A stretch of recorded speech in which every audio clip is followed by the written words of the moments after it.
tal, jóvenes cachimbos? Los saluda el profesor Rolando Rocha, del curso de Habilidad Verbal. Ya estamos casi cerrando el ciclo, así que en estas semanas vamos a, digamos, dar una revisión de los distintos tipos de texto. Ya habíamos empezado con el texto científico, y además había advertido yo que dependiendo de varios criterios uno en realidad podía hacer una clasificación textual, una tipología de textos. De hecho, habíamos empezado con la tipología que está vinculada con la ubicación de la idea principal. Habíamos visto distintos tipos de texto sobre el particular. Luego habíamos también precisado un poco acerca de los textos que están asociados con la intención del textualizador, que en este caso es quien redacta el texto. Y efectivamente, sobre la base de eso, también de acuerdo con el manejo de contenidos, uno podía establecer una definición también textual de distintos tipos de textos, distintos tipos de estructura textual. Habíamos empezado con el texto científico, habíamos señalado que este podría ser producto de la propia práctica científica, por ejemplo, cuando un investigador ha realizado un estudio y finalizado el estudio publica los resultados más relevantes en un paper, o tal vez publica un libro que está vinculado con ese estudio. Ese es un producto del texto científico. El otro producto también podía ser, lo dijimos, un texto de divulgación más bien. Es decir, la persona que redacta el texto no es el investigador, pero sí da a conocer alguna investigación realizada.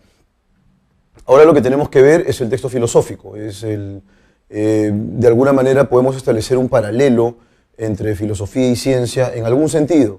De hecho, la semana pasada habíamos resuelto un texto de Karl Popper sobre la carencia de falsabilidad en algunas pseudociencias, ¿no? Como el psicoanálisis, la historia de Marx, la psicología del individuo de Adler, entre otras. Un texto recontra interesante, y ahora lo que tenemos que abordar es un texto estrictamente filosófico a fin de reflexionar sobre algunos aspectos. Vean, cuando yo estaba en secundaria llevé un curso de filosofía. Desde mi perspectiva no fue un buen curso de filosofía. Básicamente lo que hicimos fue un inventario de autores. La filosofía no es un inventario de nada, sino más bien es una actividad reflexiva. A diferencia de la ciencia, esta actividad reflexiva no necesariamente va a ir en búsqueda de soluciones, pero sí va a haber o va a abrir un abanico de posibilidades de reflexión. La filosofía abarca muchísimos temas y aristas de la vida humana, como por ejemplo el conocimiento mismo, la vida del hombre, el ser, el individuo, la moral. Está en realidad implicada en muchas aristas de la vida humana, y en tanto que tal aborda problemas de carácter ecuménico. Son muchísimos los filósofos, ¿no es cierto?, que han dejado su impronta en el mundo intelectual, y siempre es enriquecedor leerlos. Bueno, de hecho ahora en el ciclo extraordinario están revisando los jóvenes la Apología de Sócrates, que es un texto clásico que ha venido aquí también en el ciclo ordinario en algunas oportunidades. Siempre es en realidad esclarecedor leer a los filósofos. Muchos filósofos en realidad plantean ideas que son inquietantes, ¿no es cierto? Las reflexiones mismas lo son. Sin embargo, también es cierto que existe una resistencia a la filosofía. Los alumnos, de hecho, que en algún sentido creen que la filosofía es irrelevante, porque aborda cuestiones que son complejas, pero que además son incomprensibles, ¿no? Y eso es en parte culpa de muchos filósofos que han tenido como consigna, digamos, redactar textos que son ciertamente enrevesados. Sin embargo, ¿no es cierto?, en mi práctica como lector he podido yo también paladear del aporte de muchos epistemólogos, quienes por supuesto manejan con consistencia lógica el discurso y permite esclarecer una serie de asuntos vinculados con la práctica científica o con la búsqueda del conocimiento mismo. La filosofía, a diferencia de la ciencia, les decía, es una práctica que no necesariamente plantea soluciones, pero sí va a dejar abierto un abanico de posibilidades de reflexión o de problemas. Además, la filosofía permite que quien lee y que quien practica filosofía, ¿no es cierto?, se permita cuestionar. Eso, digamos, es una característica esencial del quehacer filosófico. Quienes están acostumbrados a leer filosofía en realidad van a ser bastante puntillosos y además van a recelar siempre aquello que leen. Y esa realmente es una parte importante de leer filosofía. Particularmente pienso que la filosofía es necesaria en un tiempo actual en el cual existe pues una relativización del conocimiento, en un tiempo actual en el que las discusiones están centradas en aspectos triviales, ¿no es cierto? O en su efecto no hay discusión. Creo que la filosofía es necesaria para poder inyectarle al alumno la vena necesaria para poder reflexionar con consistencia y además desarrollar su juicio crítico. El juicio crítico, de hecho, que es uno de los aportes más importantes, ¿no es cierto?, de practicar y de leer filosofía. Y eso es lo que uno aspira. De hecho, que aspiramos, ¿no es cierto?, a obtener conocimiento que tenga por lo menos algún nivel de certeza, y para ello, por supuesto, que tenemos que estar sumamente preparados para poder abordar, ¿no es cierto?, la información de la manera más juiciosa posible. Eso solamente va a ocurrir si ustedes se permiten, más allá del dato directo, reflexionar y cuestionar ese dato directo. La filosofía justamente nos permite ello. Entonces lo que vamos a hacer ahora en esta primera sección, en esta primera parte, como en todas las semanas, es abordar textos de carácter estrictamente filosófico. Y luego vamos a matizarlo con otras lecturas más. Algunos alumnos precisan que en realidad tendríamos que ampliar un poco más el abanico de textos. Vamos a tratar de hacerlo en el tiempo que tengamos, ¿no es cierto? De todas maneras, es importante que ustedes formulen preguntas. Los textos ya de este último nivel, en estas últimas semanas, en su mayoría, no todos, pero son textos que tienen mucho contenido, ¿no? La semana pasada apenas estábamos resolviendo algunos textos científicos que eran de mucho nivel, ¿no? El texto de Stephen Hawking, por ejemplo, el de mismo Karl Popper, habíamos resuelto uno de Neil deGrasse Tyson, entre otros. Incluso algunos sobre el Neandertal, el texto en inglés que era cortísimo, pero era un texto bastante legible. Entonces, lo que vamos a hacer a continuación es abordar algunas lecturas que son estrictamente filosóficas, para que ustedes se percaten además y aviven el seso respecto de que no necesariamente la filosofía es una actividad dedicada a hablar en difícil, ¿no es cierto? No es una actividad que tiene como objetivo confundir al lector, ¿no es cierto? No es una actividad que busca plantear acertijos, ni mucho menos. El filósofo que tiene en realidad las ideas claras y las ha cocinado durante mucho tiempo, las puede difundir de una manera bastante clara también.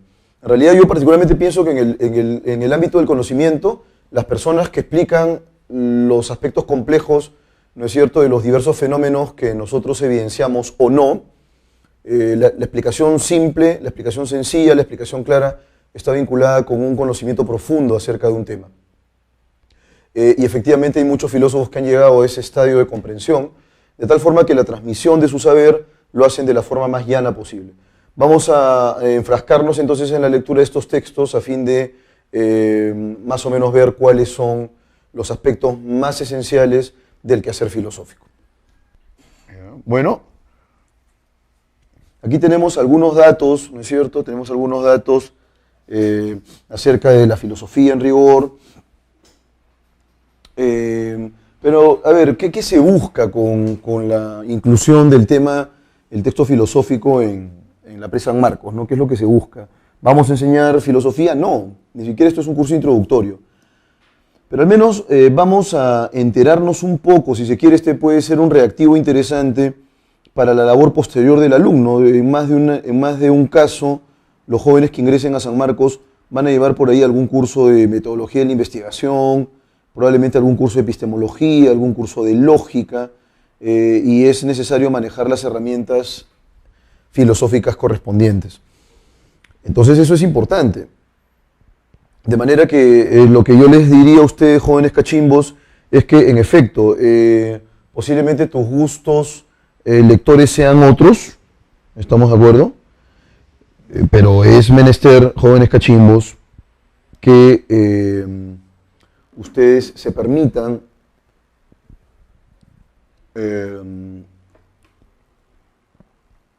leer textos filosóficos, ¿no es cierto? Podrías empezar con textos probablemente de contenido no tan profundo, pero eso en realidad tiene que ir cambiando poco a poco, ¿no? El alumno que se queda en la superficie en realidad no desarrolla, digamos, una mentalidad juiciosa, no desarrolla competencias críticas, y la importancia de esto es fundamental, ¿no? Va a llegar un momento en la vida académica de ustedes en la cual, van a precisar de cuestionar aquello que están analizando, aquello que están leyendo o evaluando. Bueno, entonces es muy, pero muy importante, jóvenes cachimbitos, manejar textos filosóficos. Es recontra relevante. Así que vamos con el primer texto. Vamos a ver qué nos depara la lectura. De hecho, dice aquí, el valor de la filosofía debe ser buscado en una larga medida en su real incertidumbre. En su real incertidumbre. Lo primero ahí, ojo con eso. Vamos entonces con su real incertidumbre. ¿No es cierto? El valor filosófico, el valor de la práctica filosófica debe ser medida en su real incertidumbre. Listo, ya tenemos ahí algo de ello. Vamos a ver qué más nos indica el texto. El hombre que no tiene ningún barniz de filosofía va por la vida prisionero de los prejuicios que derivan del sentido común, de las creencias habituales en su tiempo y en su país, y de las que se han desarrollado en su espíritu sin la cooperación ni el consentimiento deliberado de su razón. Para este hombre, el mundo tiende a hacerse preciso, definido, obvio. Los objetos habituales no le suscitan problema alguno, y las posibilidades no familiares son desdeñosamente rechazadas. Desde el momento en que empezamos a filosofar, hallamos por el contrario que aún los objetos más ordinarios conducen a problemas a los cuales solo podemos dar respuestas muy incompletas. Esa es otra de las cuestiones, ¿no es cierto?, importantes de la filosofía, su carácter tentativo, que nos hace de alguna manera reflexionar acerca de sus posibles vínculos con la ciencia, ¿no? Entonces, bueno, acá el texto es claro. Las personas que no tienen ninguna aproximación con la práctica filosófica viven encerradas en sus prejuicios, y eso tal vez sea cierto. Muchas supersticiones se fundan justamente en la intuición, y esa intuición está en un camino, se orienta a un camino completamente opuesto al camino de la práctica filosófica. La filosofía, aunque incapaz de decirnos con certeza cuál es la verdadera respuesta a las dudas que suscita, es capaz de sugerir diversas posibilidades que amplían nuestros pensamientos y nos liberan de la tiranía de la costumbre. Así, el disminuir nuestro sentimiento de certeza sobre lo que las cosas son aumenta en alto grado nuestro reconocimiento de lo que pueden ser. Rechaza el dogmatismo algo arrogante de los que no se han introducido jamás en la región de la duda liberadora y guarda vivaz nuestro sentido de admiración, presentando los objetos familiares en un aspecto no familiar. Muy bien, listo. Entonces la filosofía nos ofrece un abanico de posibilidades, y ese abanico de posibilidades hace posible que podamos nosotros ampliar nuestro marco cognoscitivo, ampliar, ¿no es cierto?, nuestro conocimiento, liberarnos de la costumbre, tener la capacidad de poder objetar, desechar cualquier tipo de dogmatismo, etc. Y acá el autor lo plantea de manera bastante clara. Entonces, la filosofía no pretende plantear absolutos. La filosofía, en realidad, por así decirlo, no tiene como finalidad última plantear respuestas a esas interrogantes o a esas inquietudes que nos rodean. Y aquí lo dice claramente al inicio del segundo párrafo. La filosofía, aunque incapaz de decirnos con certeza cuál es la verdadera respuesta a las dudas que suscita, es capaz de sugerir diversas posibilidades que amplían nuestros pensamientos y nos liberan de la tiranía de la costumbre. Esta es una idea muy, pero muy relevante. Entonces, el autor del texto parte del presupuesto siguiente: el filósofo no es aquel que responde todo, el filósofo no es aquel que sabe todo, ¿estamos de acuerdo? En filosofía en realidad no existe nadie que pueda saberlo todo, tampoco te va a ofrecer respuestas absolutas, ni mucho menos. Lo que hace la filosofía, querido cachimbito, es darte posibilidades de reflexión, un abanico de posibilidades que van a hacer posible que puedas cuestionar incluso aquellas verdades que consideres muy obvias. La filosofía permite ello. Muy bien, vamos entonces con la dilucidación de las claves, mi querido cachimbito. Vamos a ver cuáles serían las respuestas apropiadas de las preguntas formuladas aquí. Se infiere que para el autor la reflexión filosófica tiene como finalidad la incredulidad total, tiene como finalidad la ausencia de certeza. No, eso sería falso, ¿no es cierto? En realidad sí va a haber un atisbo de certeza, lo que no quiere decir que vayamos a conocerlo todo, eso también sería absurdo. Entonces, jóvenes cachimbitos, la clave A no puede ser la clave correcta. Es exclusividad de poltrones, es decir, de ociosos y apáticos. Tampoco esa es la clave. Permite ordenar el mundo perfectamente. no, no hay un ordenamiento del mundo y tampoco se aspira a la perfección, ¿no? Eso no es posible. ¿Posibilita nuevas interpretaciones del mundo? Sí. En realidad nos está indicando aquí que nos ofrece un abanico de posibilidades y en tanto que tal, lo que hay es nuevas interpretaciones de esas obviedades, ¿no? Es decir, de esas verdades que nosotros asumimos como ciertas, bueno, así es, así me lo han enseñado, ya no hay más que decir al respecto. Falso, la filosofía siempre permite poner el dedo en la llaga, permite poder ampliar, digamos, ese horizonte de intuiciones que damos por sentadas. 2. ¿Cuál de los siguientes enunciados es incompatible con el texto? Sin reflexión filosófica seríamos esclavos de la tiranía de lo habitual. La capacidad racional del hombre posibilita la actividad filosófica. El filósofo posee la solución para todos los problemas importantes. La admiración viabiliza la liberación de la tiranía de la costumbre. El ser humano, con un barniz de filosofía, aprecia lo heterodoxo. Vamos entonces clave por clave, mis queridos cachimbitos. Nos están pidiendo aquí lo que es incompatible. Entonces, si no hubiera filosofía, ¿seríamos esclavos de la tiranía de lo habitual? Sí. Probablemente demos por válido todo lo que nos han dicho, demos por válido todo lo que conocemos y no tengamos capacidad para poder cribar esa información y para poder cuestionarla o discutirla. Entonces sí, la clave es compatible. La capacidad racional del hombre posibilita la actividad filosófica. Sí, la práctica filosófica está vinculada con el ejercicio de la razón. En tanto que tal, la capacidad racional hace posible llevar a cabo, ejecutar o practicar filosofía. El filósofo posee la solución para todos los problemas importantes. Bueno, eso ya es demasiado obvio y esa es la clave, ¿no? En realidad, como dice aquí el texto, el filósofo no va a tener la última palabra y más bien lo que va a generar y lo que va a plantear es un conjunto de posibilidades de reflexión más que respuestas. Entonces, no va a tener soluciones ni respuestas para todos los problemas importantes. Eso es falso. Seguimos. Vamos con el texto B entonces, queridos cachimbos. Vamos a ver ahora qué nos plantea el texto B. Dice así: todos los hombres y mujeres son filósofos. Si no son conscientes de tener problemas filosóficos, en cualquier caso tienen prejuicios filosóficos. La mayoría de estos son teorías que dan por supuestas, teorías que han absorbido ese entorno intelectual o de la tradición. Dado que pocas de estas teorías se sostienen de forma consciente, son prejuicios en el sentido de que se sustentan sin examen crítico, aun cuando puedan tener gran importancia para las acciones prácticas de las personas y para toda su vida. Constituye una defensa de la existencia de la filosofía profesional afirmar la necesidad que los hombres tienen de examinar críticamente estas teorías difundidas e influyentes. Teorías como estas constituyen el inseguro punto de partida de toda ciencia y de toda filosofía. Toda filosofía debe partir de las ideas dudosas del sentido común acrítico. Su meta es llegar hasta el sentido común esclarecido y crítico, alcanzar una concepción más cercana de la verdad y con una influencia menos perniciosa sobre la vida humana. Muy bien. Entonces ya tenemos ahí un texto que de alguna manera tiene cierta vinculación con el texto anterior, ¿no? En primer lugar, nos están indicando aquí que existen prejuicios filosóficos y la mayoría de estos prejuicios están vinculados con el saber que damos por hecho, ¿no? Un saber que asumimos como válido y que no cuestionamos. Entonces, en ese sentido, este saber lo hemos tomado, ¿no es cierto?, del entorno en el que interactuamos, el entorno en el que crecemos. Sin embargo, la filosofía profesional, ojo, eso es muy importante, la existencia de la filosofía profesional. Aquí voy a hacer un paréntesis respecto de la filosofía en un sentido amplio. ¿Estamos de acuerdo? La filosofía en un sentido amplio. Por ejemplo, en mi filosofía es la paz. ¿No es cierto? Sí, bueno, eso es utilizar el concepto de filosofía en términos amplios, ¿no?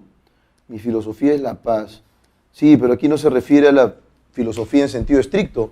La filosofía en sentido estricto es la búsqueda del saber por el gusto de saber, según, digamos, el ideario griego, ¿no? La filosofía griega estaba vinculada con una búsqueda constante del saber por el mero gusto de saber. De manera que en sentido estricto es eso. Entonces cuando tú dices mi filosofía es la paz, bueno, esa es una cuestión que parte de tu subjetividad, ¿no? Pero no tiene en realidad visos de racionalidad. Así que mucho cuidado con eso.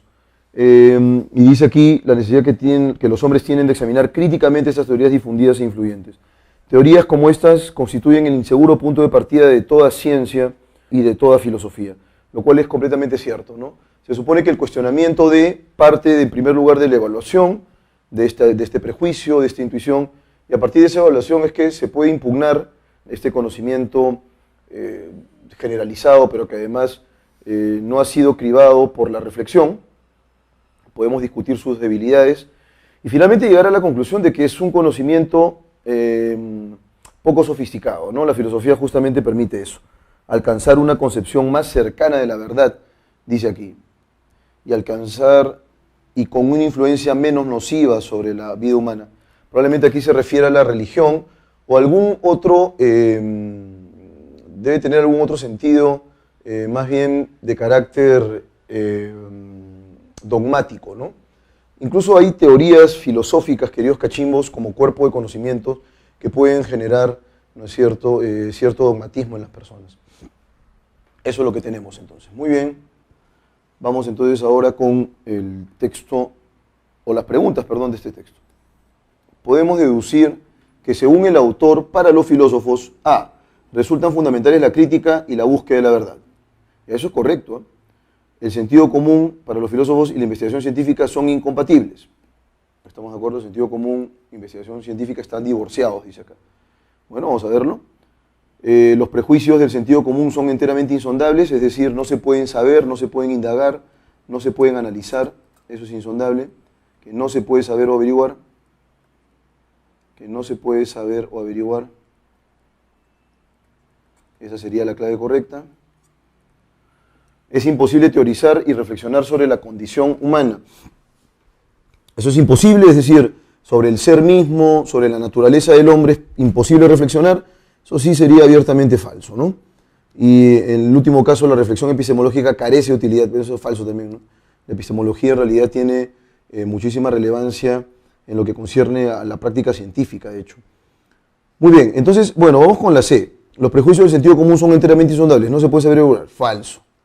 De hecho, que el sentido común, lo dice claramente el texto, es el inseguro punto de partida del filósofo. A partir de este prejuicio, de esta intuición, en realidad se la puede combatir reflexionando sobre el particular, ¿no es cierto?, y llegando a formular en realidad ideas o un marco de conocimientos más aceptable y más riguroso también. El sentido común y la investigación científica son incompatibles. Eso es falso también, porque el autor del texto nos indica claramente que nosotros partimos en primer lugar de nuestros prejuicios, y a partir de los prejuicios es que nos permitimos conocer. De manera que la clave correcta sería la alternativa A. Resultan fundamentales la crítica y la búsqueda de la verdad. Eso es fundamental, ¿no? Buscamos la verdad, nos aproximamos a ella, digamos que llegamos a una versión de verdad, pero hemos llegado justamente a partir de un ejercicio crítico, cuestionador. Muy bien, la clave correcta sería avión entonces. 4. Si se pudieran esclarecer críticamente los prejuicios filosóficos, ¿qué pasaría si los prejuicios se pudieran esclarecer? A, es decir, se pudieran aclarar o explicar, ¿no? La actividad filosófica profesional sería vituperada, sería denostada, despreciada, la búsqueda de la verdad resultaría innecesaria, los problemas se resolverían mediante teoremas. Bueno, esto ya es demasiado absurdo. El caso de la C, la ciencia tendría un punto de partida más seguro y la investigación dejaría su lugar protagónico.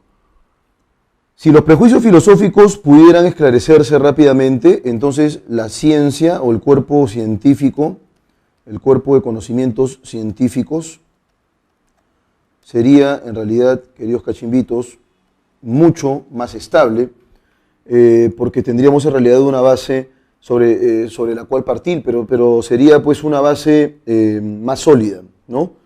Entonces en ese sentido la clave correcta sería la alternativa D. Tengan en cuenta que aquí nos están indicando que la filosofía nutre a la práctica científica, y de hecho que la práctica científica requiere justamente de la aclaración de cierto marco de prejuicios que pueden en realidad tener un doble cariz, ¿no? Los prejuicios del sentido común son unos, esos son muy intuitivos, y los prejuicios filosóficos también podrían ser otros. Si se superaría esa primera fase, entonces podríamos tener un punto más sólido, un punto de partida más sólido. Ya vamos ahora con el texto C y veamos si el texto C está vinculado con los textos que acabamos de leer hace un momento. El principal interés de la filosofía es cuestionar y entender las ideas más comunes que todos usamos a diario sin pensar en ellas. Ahí lo tenemos. Cuestionar y entender. ¿Cuestionar y entender qué? Bueno, las ideas del sentido común, y además que son ideas muy extendidas. Un historiador puede preguntarse qué ocurrió en algún tiempo pasado, pero un filósofo preguntará, ¿qué es el tiempo? Un matemático puede investigar las relaciones entre los números, pero un filósofo preguntará, ¿qué es un número? Un psicólogo puede investigar cómo aprenden un lenguaje los niños, pero un filósofo preguntará, ¿qué hace que una palabra signifique algo? Cualquiera puede preguntar si es malo entrar furtivamente en un cine sin haber pagado, pero un filósofo preguntará, ¿qué hace que una acción sea considerada buena o mala? No podríamos arreglarnos en la vida sin dar por sentado las ideas de tiempo, número, lenguaje, bueno y malo. Pero en filosofía investigamos esas cosas en sí mismas. Eso es justamente la naturaleza propia de la reflexión filosófica. El objetivo es hacer un poco más profundo nuestro entendimiento del mundo y de nosotros mismos. Obviamente no es tarea fácil. Mientras más básicas son las ideas que tratamos de investigar, la tarea es más complicada. Así, la filosofía es una actividad bastante vertiginosa y sus resultados no permanecen incuestionables por mucho tiempo. Ojo, ¿a qué se parece esto, no? Esta última idea en realidad se parece también a la dinamicidad científica.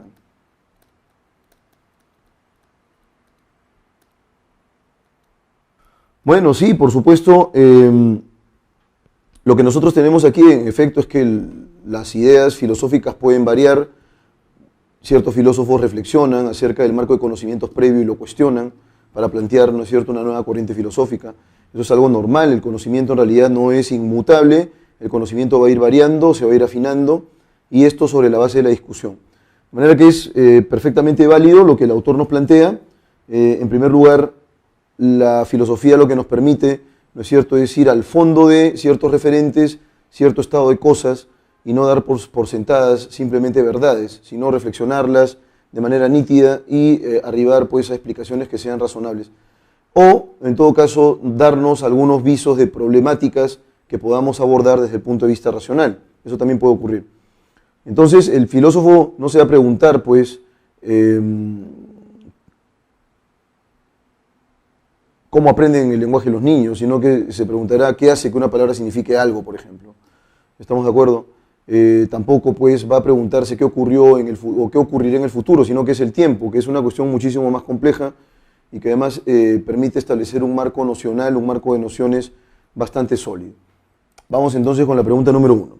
Es incompatible, ojo con eso, tenemos que buscar la negación con lo formulado por el autor, aseverar que la labor filosófica, completamos abajo de manera que aquí debemos buscar la incompatibilidad, es una actividad inservible, eso de arranque, digamos, sería pues incompatible, ¿no? Es una actividad inservible y sus resultados son invariables. Bueno, eso es recontra falso, ¿no? El autor no plantea ni lo uno ni lo otro, es decir, para el autor por supuesto que la filosofía es útil y por otro lado el conocimiento filosófico cambia, como señalé, señores cachimbos, en el final del texto, no lo he subrayado incluso, sus resultados no permanecen incuestionables por mucho tiempo. Entonces la clave correcta es la A, así de concreto. 6. Si un filósofo quisiera reflexionar en el campo de la física, podría formular la siguiente pregunta. ¿Cuál es la estructura atómica del hidrógeno? Esto ya es mucho más específico. ¿Cuáles son las leyes que descubrió Newton? Específico, incluso podríamos pensar que es una cuestión descriptiva muy básica. ¿En qué consiste lo que llamamos realidad? Esa es la clave. El concepto más abstracto, efectivamente se podría ponderar y definir como posible problema filosófico. ¿Sí? La física, por supuesto, que aborda fenómenos mucho más precisos, pero el filósofo se preguntaría qué es la realidad. A propósito del posible objetivo, ¿no es cierto?, de la práctica filosófica en rigor. Bueno, habiendo resuelto entonces esas primeras actividades, queridos cachimbitos, vamos a aproximarnos entonces a la lectura a continuación. Esta es la lectura ya de... esta es una lectura propiamente ya filosófica, con las preguntas tipo, que son 5, de manera que esta nos va a permitir aproximarnos más al discurso filosófico en rigor. Bien, jóvenes, entonces vamos con la lectura en rigor. Dios ha muerto, dice aquí. Bueno, esas son palabras célebres de Nietzsche, ¿no?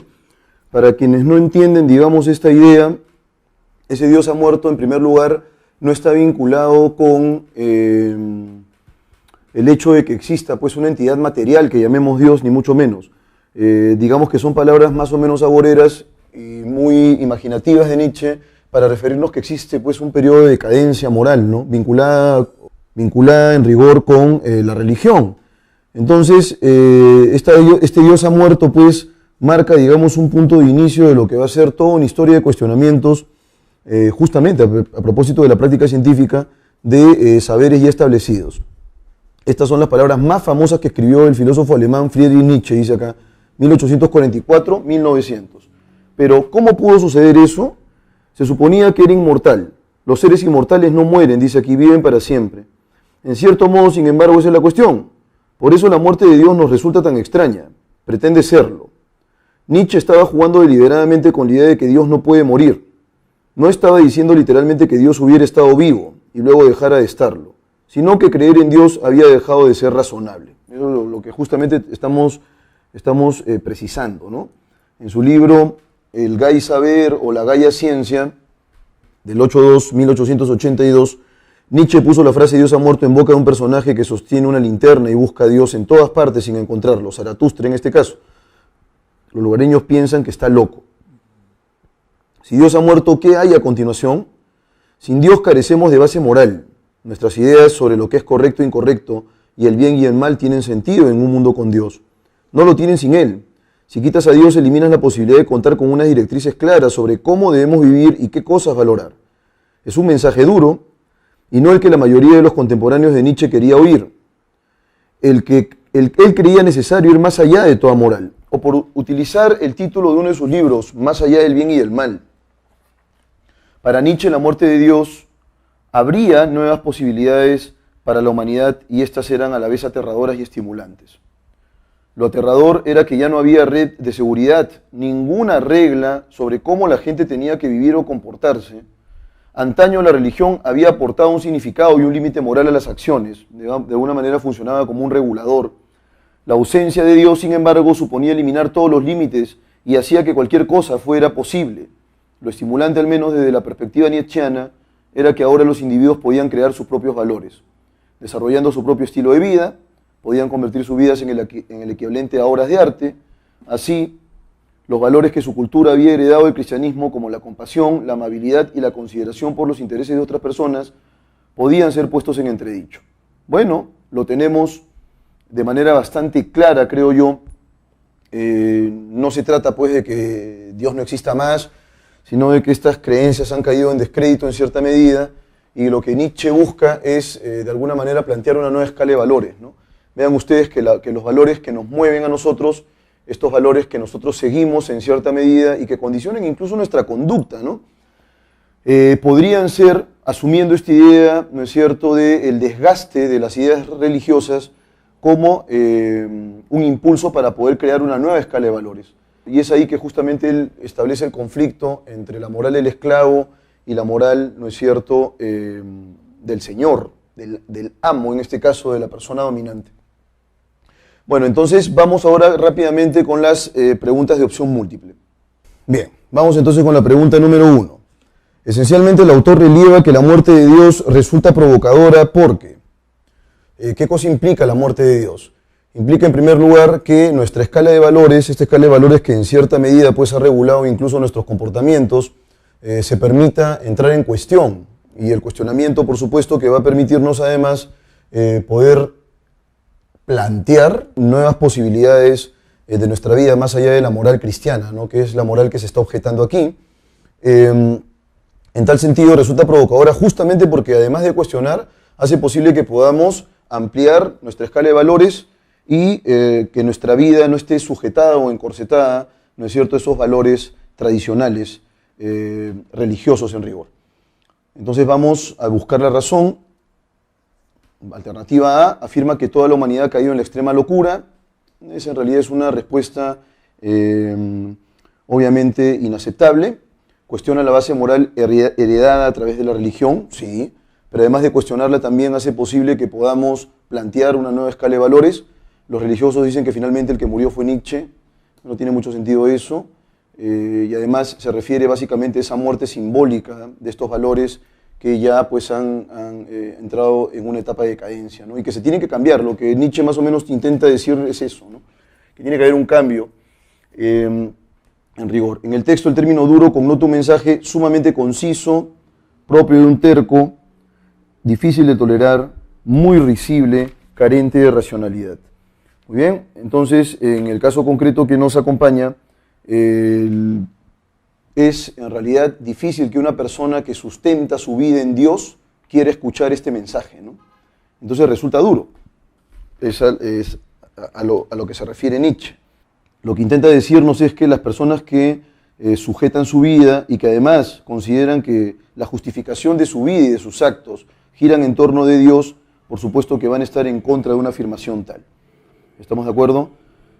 Entonces van a ser efectivamente palabras duras, va a ser un proceso bastante duro, en rigor, de manera que connota un mensaje difícil de tolerar, ¿no?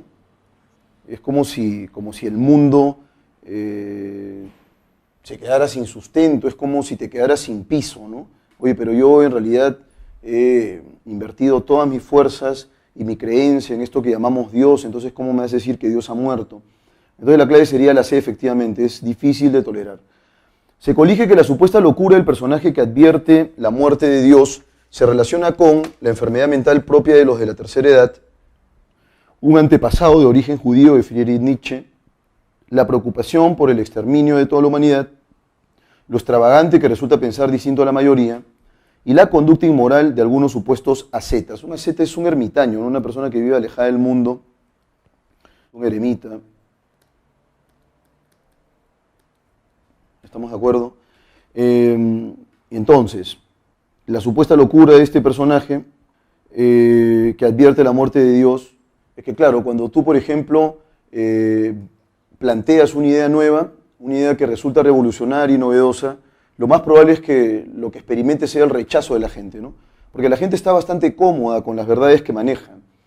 La gente está, digamos, convencida de que el estado de cosas es así, y en realidad siempre les ha ido bien y no hay ningún problema con eso. O sea, ¿para qué tendrías tú que romperte la cabeza cuestionando algo? ¿O qué sentido tendría mover ese conocimiento con el cual nos ha ido tan bien?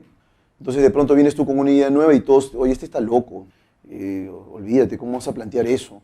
Todos nosotros creemos en Dios, entonces las ideas religiosas nos dan cierto marco moral, cierto, digamos, condicionante conductual, ¿no? Rige nuestra condición como seres humanos. Entonces que me vengas a decir que ese marco de ideas ya no sirve, no tiene mucho sentido. Entonces digamos, esa es la significación o el sentido de locura que maneja Nietzsche el personaje en rigor. No es que esté loco desde el punto de vista psicológico, no es que sea una persona perturbada mental, sino que es una persona que difiere del resto, plantea en realidad una idea nueva, pero es una idea que por supuesto va a suponer el rechazo, ¿no es cierto?, de la mayoría de gente que está pues acostumbrada a este estado de cosas, ¿no? Y no se quiere mover de ahí. Entonces la clave correcta sería la D, lo extravagante que resulta pensar distinto a la mayoría. Vamos ahora con la pregunta número 4. Pregunta número 4. Resulta incompatible afirmar sobre el texto que la Gaia Ciencia fue publicada en pleno siglo XIX. La religión siempre estuvo distanciada de la moral. Los preceptos religiosos se vinculan con ciertos valores, o se vinculan a ciertos valores. Los sacerdotes pretenden señalar cómo se debe vivir.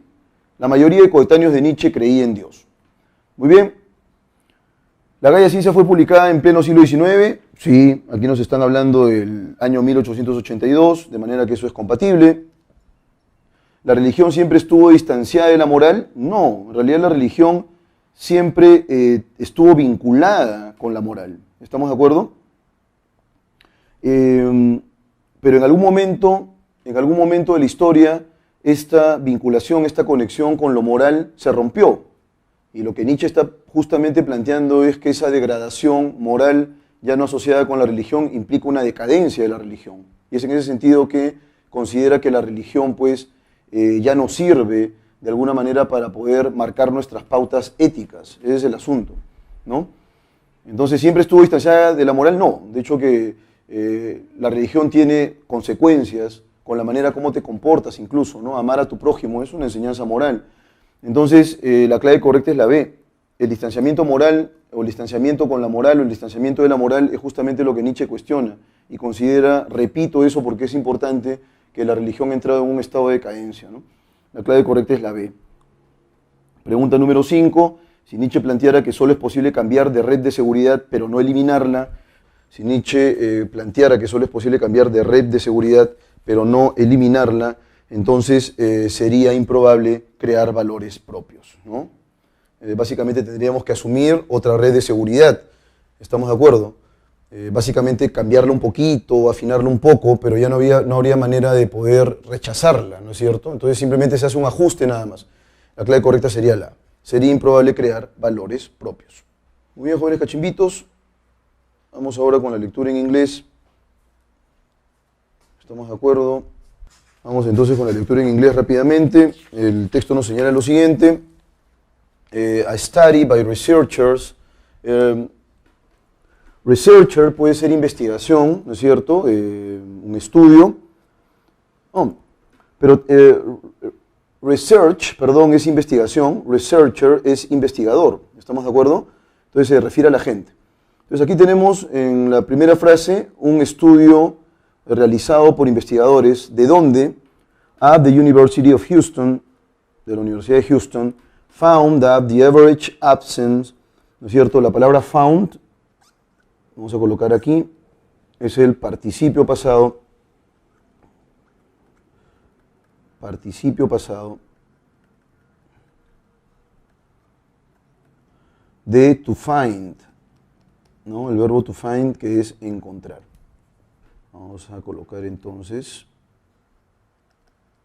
encontrar. ¿Qué cosa encontraron? That the average absence rate for girls, ¿no? Entonces la palabra rate es tasa, ¿estamos de acuerdo? Average es promedio. ¿Estoy seguro? Sí. La semana pasada, jóvenes cachimbos, hemos visto el sentido de la palabra absence. Me parece que fue una pregunta de sentido contextual, ¿no? The word ex, imaginemos, connotes the absence of, ¿no? Connota la ausencia de. Entonces, absence es ausencia, es una palabra que ya se supone que tienen que manejar, ¿no? Entonces, un estudio realizado por investigadores de la Universidad de Houston encontró que la tasa promedio de ausencia for girls, de chicas, en middle and high school, ¿no es cierto?, en la escuela media y secundaria, decreased, ¿no? Disminuyó, bajó, ¿no es cierto?, by 7%, a 7%, after the introduction of uniforms, ¿no? Después de la introducción de uniformes. Bueno, entonces aquí vemos una relación causa-efecto. Entonces, introduzco el uso de uniformes. ¿Estamos de acuerdo? Introduzco el uso de uniformes. Todos nosotros hemos utilizado uniformes. Sin embargo, hay ciertas escuelas en las cuales puedes ir con ropa de calle, ¿no? Pero los uniformes condicionan, aquí lo dice, una disminución de 7% en el promedio de ausencia, ¿no es cierto?, en el caso de las mujeres. Entonces hay una disminución, decremento de la ausencia. Muy bien. The study also found, el estudio también encontró, that behavioral problems, que los problemas de comportamiento shifted, cambiaron toward less severe infractions, ¿no? Esta preposición, pareciera verbo esto, pero en realidad es una preposición, ¿sí? Vamos a colocar aquí preposición. Preposición. En realidad tiene varios sentidos esa preposición. Puede ser hacia, ¿no es cierto?, de lugar, pero también puede ser de finalidad, ¿no? Para, por, ¿estamos de acuerdo? Entonces, behavioral problems, los problemas de conducta, los problemas de comportamiento, shifted, cambiaron, towards, hacia, let's severe infractions, ¿no? Infracciones menos graves, ¿no? Infracciones menos severas. Ahí tenemos la palabra less, ¿no es cierto?, que es menos. Vamos ahora con el siguiente párrafo. A Youngstown State University, la Universidad Estatal de Youngstown, study of secondary schools in Ohio's 8 largest school districts. estudió un estudio de la Universidad Estatal de Youngstown sobre las escuelas secundarias en los 8 distritos escolares más grandes de Ohio. Aquí tenemos 8 distritos más grandes, largest school, ¿no es cierto? Los 8 distritos más grandes de Ohio, las escuelas secundarias en los 8 distritos más grandes de Ohio. Found that the school uniform policies improve. Encontró que las políticas de uniforme escolares, improve, que es mejorar, ese verbo ya lo hemos visto, improve, mejorar, rates of attendance, graduation and suspension, ¿no? Mejoró las tasas de asistencia, graduación y suspensión. During the first semester, durante el primer semestre, of a mandatory uniform program, de un programa de uniforme obligatorio at John Adams Middle School, en la escuela media John Adams en Albuquerque, and discipline referrals dropped from 1,565 during the first semester of the year prior to 405, a 74% decrease, ¿no? Entonces lo que tenemos aquí es que las recomendaciones de disciplina, discipline referrals, vamos a colocar aquí recomendaciones, eso es referrals, recomendaciones de disciplina, ¿no es cierto? Drooped, se redujeron de 1.565 durante el primer semestre del año, ¿estamos de acuerdo? El año anterior, eso es prior, vamos a colocarlo aquí, del año anterior, a 405, ¿no es cierto? Es decir, lo que implica pues un decremento, una disminución de 74%. Macquarie University en Australia, researchers, ahí tenemos nuevamente el sustantivo researcher, que es investigador.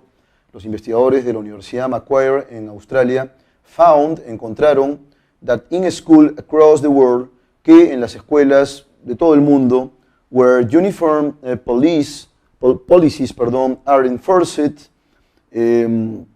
donde las políticas de uniforme son aplicadas, ¿no es cierto? Enforced, vamos a colocar aquí este participio del verbo to enforce. ¿Y qué significa to enforce? Hacer cumplir. Hacer cumplir. O también, queridos cachimbos, aplicar. ¿Estamos de acuerdo? Entonces, los investigadores de la Universidad Macquarie encontraron que las escuelas en todo el mundo donde las políticas de uniformes han sido aplicadas, ¿no? Se aplican, students are more disciplined, los estudiantes son más disciplinados. And listen, significantly better, y escuchan mejor, ¿no es cierto? O de manera significativamente mejor, ¿estamos de acuerdo? Existe lower noise levels, niveles menores de ruido, and lower teaching waiting times, y menores tiempos de espera de enseñanza, with classes starting on time, con clases que comienzan a tiempo. Muy bien, entonces ahí tenemos el texto claramente, querido cachimbito. Hay una serie de estudios que han demostrado de alguna manera que utilizar uniforme, al parecer, le confiere pues al alumno un sentido de disciplina y hace que se comporte mejor, que sea más receptivo, ¿no es cierto?, etcétera, etcétera. Al parecer, los estudios confirman esa tendencia. Vamos entonces con la primera pregunta. ¿Cuál es el tema central? ¿No es cierto? Esta es una manera diferente de preguntar, de hecho, aunque es mucho más literal de las que hemos estado nosotros acostumbrados a responder, ¿no? En algún caso hemos respondido, por ejemplo, el topic, probablemente entre otros, ¿no? The main intention, cuando se trata de la intención, aunque también es una pregunta por la jerarquía, the main sentence, etcétera, etcétera, ¿no? Entonces vamos con el tema central. Alternativa A, the decrease of acts of misconduct Esta es una palabra nueva, de manera que voy a colocar aquí el significado, que es mala conducta, ¿no es cierto? ¿Cuál es el tema central, en rigor? El decremento o la disminución de actos de mala conducta en la escuela media y superior, no. En primer lugar, aquí, queridos cachimbitos, nos están hablando de varios estudios de universidades, ojo, nos plantean, por ejemplo, en el caso de la Universidad Estatal de Youngstown, nos plantean la universidad, me parece la Universidad de Houston también, ambas en Estados Unidos, pero también se realiza una investigación en la Universidad Macquarie en Australia. Entonces tenemos ahí datos en distintos contextos y que más o menos apuntan hacia la misma dirección. Utilizar uniformes regula en cierta medida la conducta de los alumnos. Y eso es lo que tenemos que buscar. Por aquí alguna palabra que no conozcan, usefulness, que es utilidad. ¿No es cierto? La palabra utilidad. Entonces vamos con las claves, ¿no? La disminución de actos de mala conducta en la escuela media y superior o secundaria, los estudios en las consecuencias del uso de uniformes en el mundo, la utilidad de las políticas de uniforme, ojo aquí que el sustantivo es policies, in schools, en las escuelas, in the United States, no solamente es en Estados Unidos, y ya que no es solamente en Estados Unidos, descartamos cualquiera de las dos, ¿no?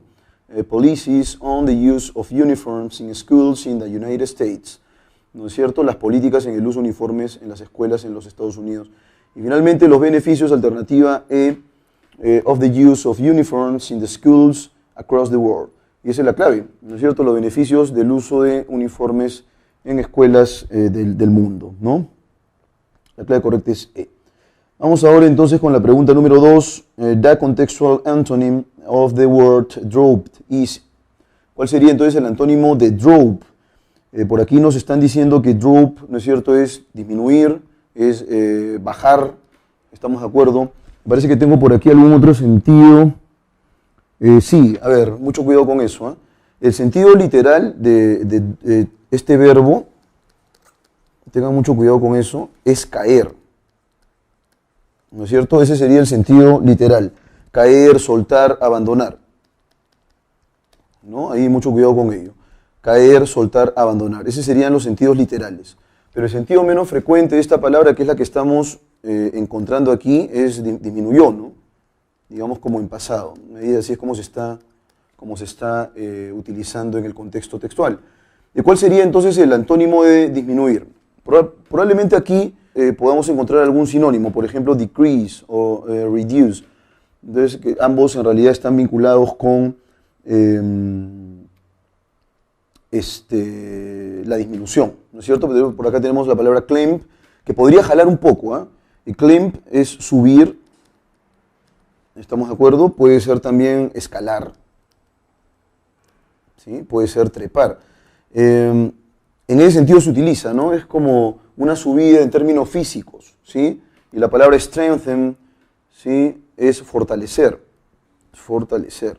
¿Cuál sería el antónimo entonces? Increase, que es incrementar. Alternativa A. Vamos ahora con la pregunta número 3. According to the reading, it is true, es verdadero, ¿no es cierto? To say that researchers, afirmar que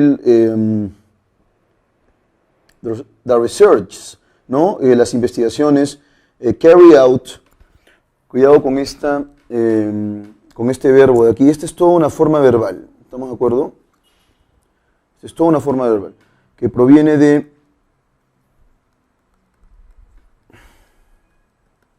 ¿qué significa este verbo? Este verbo significa cumplir,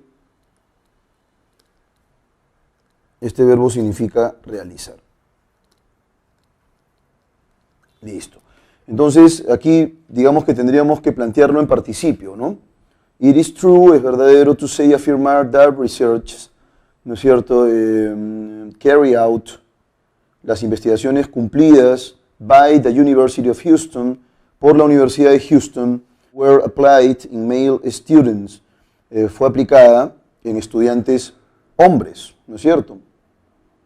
Bueno, aquí no nos hablan acerca del sexo, ¿no? Y si acaso se quiere... no, sí, en el caso de la Universidad de Houston nos habla de una tasa de promedio de ausencia en las chicas, dice aquí for girls, in middle and high school.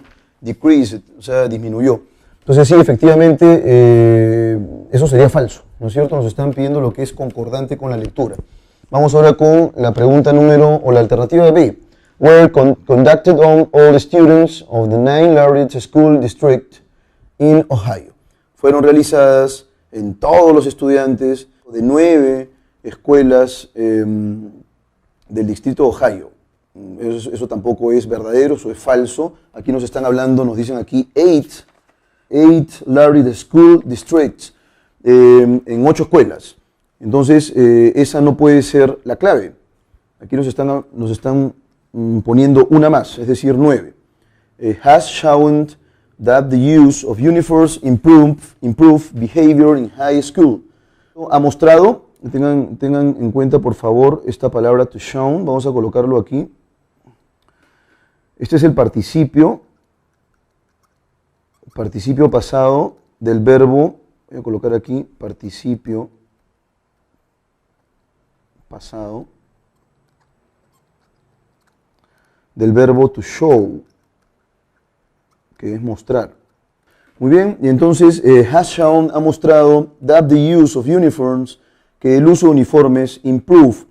Nuevamente tenemos la palabra improve ahí, que es mejorar, mejora, behavior in high schools, mejora la conducta, el comportamiento en las escuelas secundarias. Sí, efectivamente. O en las escuelas secundarias. La clave correcta es efectivamente la alternativa C. Vamos entonces con la pregunta número 4. It is inferred from the reading that the establishment of the use of uniforms in schools, ¿no? Se infiere de la lectura que el establecimiento del uso de uniformes en las escuelas ha sido, hurried, apresurado, apresurada, lucrative, que es lucrativo, unaccepted, inaceptable, appropriate, apropiado, y complicated, complicado. ¿Cuál de estas claves ustedes utilizarían como clave correcta? Bueno, la clave correcta sería la alternativa D, que es apropiado, efectivamente, porque ha permitido de alguna manera regular la conducta de los alumnos, ¿no es cierto?, en las escuelas secundarias. Vamos ahora con la pregunta número 5. If improvements in students' behavior had occurred before to the introduction of the use uniforms. Entonces, si las mejoras en la conducta de los estudiantes hubiera ocurrido antes de la introducción del uso de uniformes. Bueno, si fue antes, entonces no hay una relación causa-efecto. El uniforme no tendría absolutamente nada que hacer con el cambio de conducta.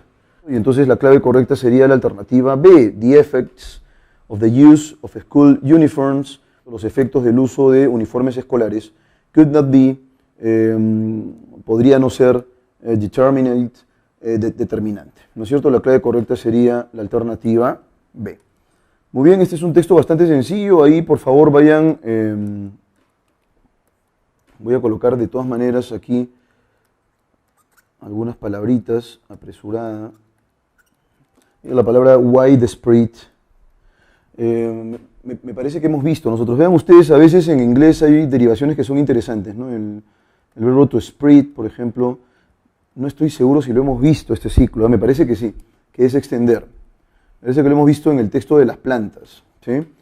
Y aquí tenemos widespread, ¿no es cierto?, que es generalizado, ¿no? Generalizado. Y bueno, eso es todo lo que tiene que ver con el textito en inglés, jóvenes cachimbitos.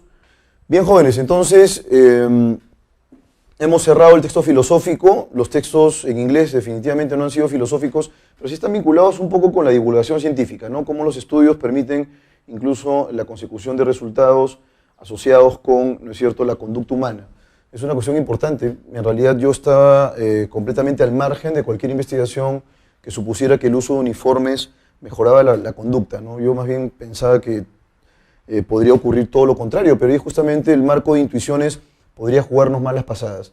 Siempre hay cuestiones que nosotros pensamos, oye, pero por lógica esto es así. Bueno, en realidad no es por lógica, es simplemente por una cuestión de presunción particular, y eso no es muy científico ni muy racional que digamos, ¿no es cierto? A nosotros se nos pueden ocurrir miles de cosas y eso en realidad no tiene un estatus de validez.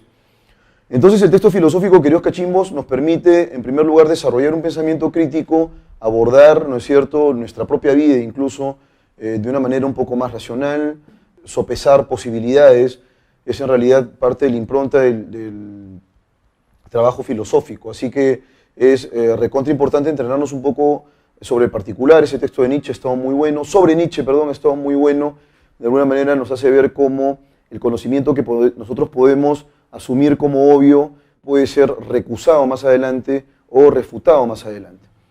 Me parece que la próxima semana nos toca el texto literario, ¿no es cierto? Y con eso ya cerramos de alguna manera la batería, ¿no es cierto?, el programa de habilidad verbal. Con eso ya cerramos el sílabo y lo que viene posteriormente básicamente va a ser una especie de repaso, me parece en 2 semanas, ¿no? Ya encara lo que va a ser el examen final, de manera que no pierdan de vista, por favor, el curso. Es muy importante que ustedes se aproximen a las lecturas de manera cada vez más consistente. No olvides, por favor, extenderme tus preguntas. De hecho, que hay preguntas que están haciendo que son recontra interesantes para poderlas absolver. Siempre, en realidad, pasa que en algún texto por ahí hay claves que no te convencen, así que bueno, hay que discutirlas. ¿Estamos de acuerdo? Hasta el momento he respondido todas las preguntas, espero que las respuestas hayan sido adecuadas, pero de todas formas estoy llano a cualquier inquietud. Conmigo va a ser hasta la próxima semana. Gracias.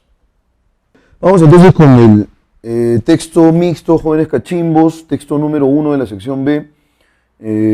Y bueno, ya hay 2 textos ahí que van a quedar pendientes para ti. Uno es un texto continuo y el otro un texto dialéctico.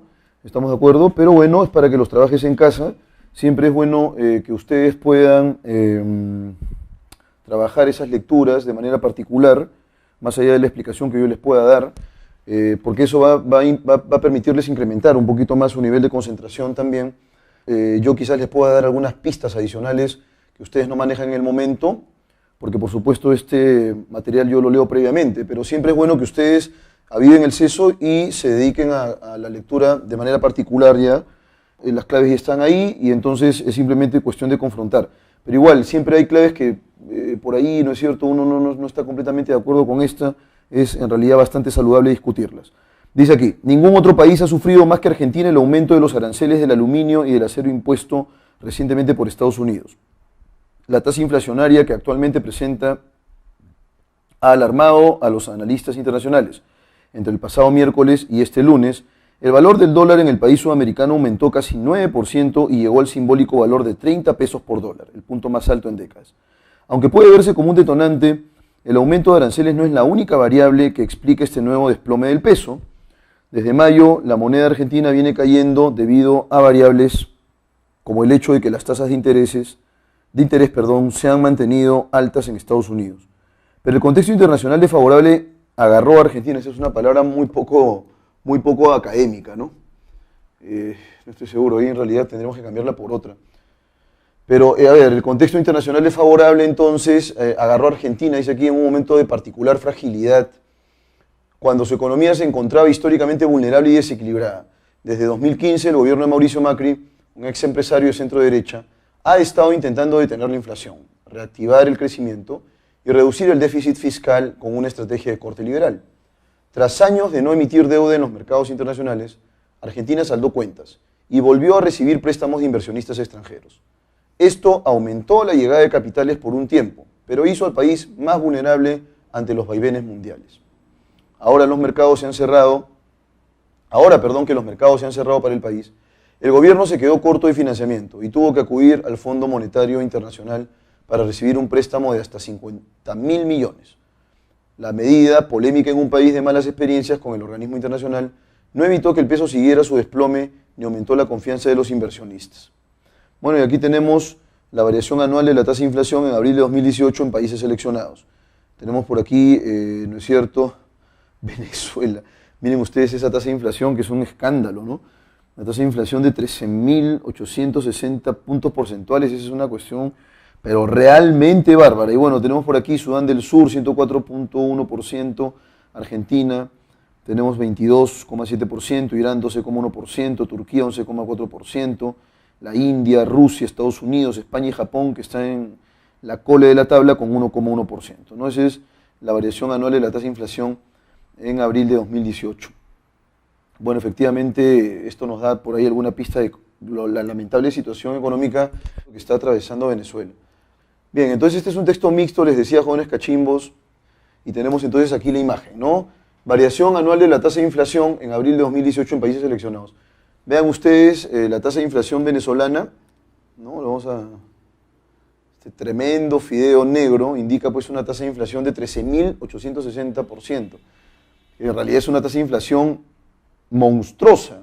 Y bueno, eso en realidad nos da alguna idea de cómo está de arruinado Venezuela en el ámbito económico.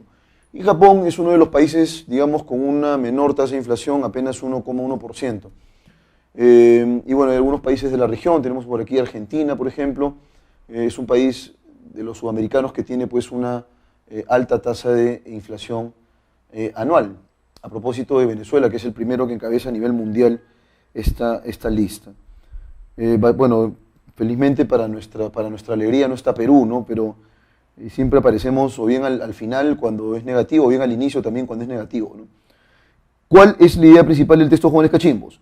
Bueno, aquí vamos entonces con las preguntas de opción múltiple. De inmediato arrasamos con las interrogantes. Vamos entonces con la pregunta por la jerarquía. ¿Cuál sería la idea principal del texto? Aquí hagamos algunos cambios, unas pequeñas, ligeras modificaciones nada más.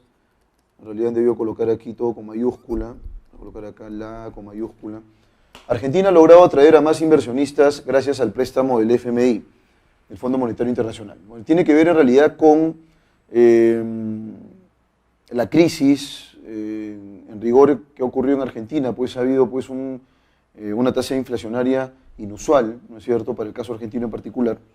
Aunque en la tabla en realidad nos ofrecen los datos de varios países, pero el texto se centra en la crisis argentina. Entonces, en ese sentido hay que buscar ese referente lugar que es recontra importante. La única clave que se me ocurre es la alternativa D, la tasa inflacionaria que presenta Argentina, que se debe a diversas variables. Pero además es una tasa inflacionaria que se contrasta con la de otros países, de manera que esa información han debido colocarla aquí. Pero es la mejor que tenemos. Vamos a ver, ha hecho colapsar, ha logrado, perfecto. Todas son ideas, todas son oraciones, así que en ese sentido, desde el punto de vista formal, todo está ok. En el texto, el término detonante dice aquí, ¿cuál sería entonces, mis queridos cachimbitos, el detonante de esta crisis, ¿no? El detonante de la inflación? Detonante se entiende aquí como el elemento, la causa, lo que origina algo, ¿no es cierto? En tal sentido, la clave correcta sería, de manera muy obvia, una causa. Teniendo en cuenta el gráfico, resulta incompatible señalar que, entonces viendo el gráfico A, la tasa de inflación de Sudán del Sur es menor que la de Venezuela. Bueno, sin necesidad de retroceder a la tabla, eso es obvio, ¿no? Venezuela tiene una tasa de inflación, pero realmente kafkiana, ¿no? Es hasta surrealista ver esa tasa de inflación abrumadora en el caso venezolano. Cualquier país en realidad va a tener una tasa menor siempre, entonces eso es cierto. Vamos a marcarlo aquí, eso es válido. La tasa inflacionaria de Rusia es más alta que la de Estados Unidos. Bueno, sí, en efecto, Rusia se encuentra en rigor en el puesto 6 y Estados Unidos está ahí en el puesto 7, allá bajito nada más. Mientras que Rusia tiene 2,8%, Estados Unidos tiene 2,5%. De manera que eso es verdadero. Japón presenta la tasa inflacionaria más baja de toda la ilustración. Sí, también es completamente cierto. Solo existe 0,3% de diferencia entre la inflación de Rusia y Estados Unidos. Eso también es cierto. Uno tiene 2,8, el otro tiene 2,5, hay un 0,3% de diferencia. La tasa inflacionaria española es mayor que la de los Estados Unidos. Bueno, sí. La clave correcta es la alternativa E, porque de hecho que la de Estados Unidos es mayor. Es al revés. Estados Unidos tiene 2,5% y España tiene, ¿no es cierto?, 1,7%. Entonces es menor. Voy a colocar aquí los porcentajes. ¿No es cierto? Vamos a colocar aquí los porcentajes. Y la clave correcta sería enano. Es la única aseveración incompatible. Resolvemos la pregunta número 4 ahora, queridos cachimbos. Se infiere a partir del caso argentino que la llegada de los capitales no produce desplome monetario, no garantiza bonanza económica, reduce la vulnerabilidad económica, produce un aumento de impuestos, es una estrategia de corte neoliberal. El hecho de que lleguen capitales, lo que podría generar, si en realidad el país no está preparado para eso desde el punto de vista económico, no es cierto, es más bien, porque un país sudamericano que usualmente es considerado como un país en vías de desarrollo, ¿no es cierto? Es un país cuya economía se va a mover, pero influida en cierta medida por los países más poderosos, ¿no? Entonces, la llegada de capitales no necesariamente va a implicar, querido cachimbito, que la economía mejore, puede más bien traer o derivar, ¿no?, en consecuencias negativas más bien. La clave correcta sería la alternativa B. No garantiza bonanza económica. ¿Estamos de acuerdo? Vamos entonces con la pregunta número 5, ya cerrando esta sesión, mis estimados cachimbos. Si Argentina hubiera continuado con su política de no emitir deuda en los mercados internacionales, probablemente las tasas de intereses no se hubieran mantenido. Ojo que ese es uno de los factores, ¿eh? Uno de los factores que se presenta, que se desarrolla en la lectura, un factor que está vinculado justamente con los problemas o los aprietos económicos que está enfrentando actualmente Argentina, ¿no?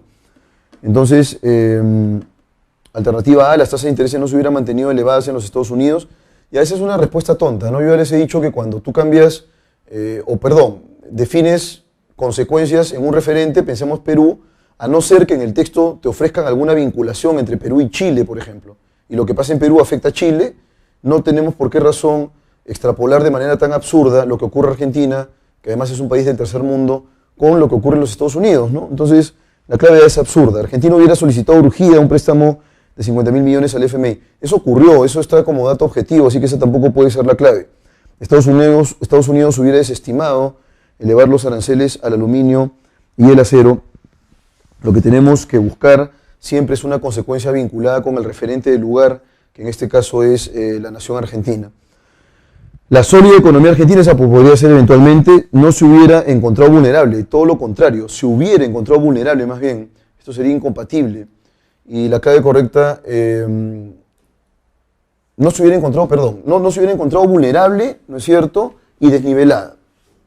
¿Vulnerable y desnivelada en qué términos? Acá sí he cometido un error yo, he leído mal la alternativa, pero me voy a permitir corregir acá. Sí, la política de no emitir deudas en los mercados internacionales sí efectivamente podría no influir, ¿no es cierto?, o permitirle a Argentina afrontar su crisis de manera más óptima, ¿no?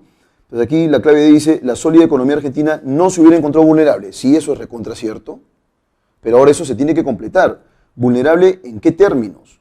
Porque podríamos hablar nosotros de vulnerabilidad social, se me ocurre, de vulnerabilidad ecológica, vulnerabilidad económica, ¿no es cierto? ¿Qué tipo de vulnerabilidad, señores cachimbos, es la que nosotros enfrentamos en el caso argentino? ¿Estamos hablando de cualquiera de estas aristas? No. La arista que se está trabajando en la lectura es la arista económica, y eso es lo que nosotros tenemos que precisar en la clave. Por esa razón, aun cuando la D resulte atractiva, no puede ser la clave correcta. Y la E más bien sí precisa justamente ello, no se hubiera encontrado vulnerable frente a los vaivenes económicos mundiales. Porque aquí de lo que se trata, ¿no es cierto?, es de un efecto de carácter económico. Muy bien, jóvenes cachimbitos, eso es todo por hoy. No olviden, por favor, revisar muy bien sus lecturas y terminar de resolver los otros dos textos que han quedado pendientes. Conmigo eso hasta aquí, nos vemos la próxima semana.